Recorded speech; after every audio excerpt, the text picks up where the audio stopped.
Tumagas ang nakalalasong kemikal na karga ng isang tanker sa Maynila. Bumalandra ang truck sa Quirino Avenue matapos kumalas ang tangke. Nasa frontline ng balitang yan, si Brian Basa. Sa videong ito, makikitang may lumalabas na usok mula sa truck na yan. Sumadsad ang truck sa bahagi ng Quirino Avenue sa Paco, Maynila kaninang alas 4 ng madaling araw. Agad namang dumating ang mga bumbero at kinordonan ang paligid. Ang usok na yan mula sa tumagas na hydrochloric acid na karga ng nadisgrasyang truck.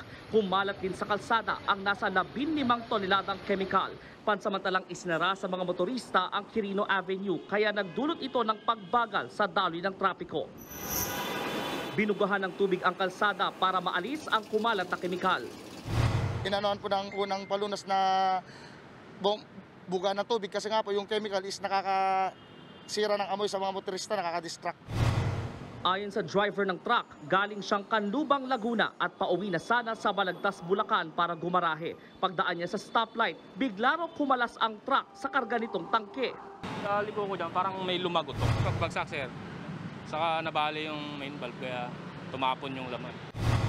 Kaninang tanghali, muling binuksan ang Quirino Avenue matapos malinis ang daan. Wala namang nasaktan sa disgrasya o naapektuhan ang kalusugan bunsod ng chemical leak.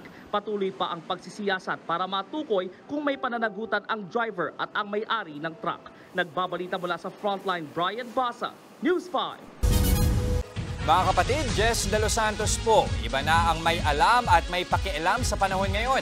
Para sa tuloy-tuloy na balitaan sa Frontline kahit weekend, mag-follow at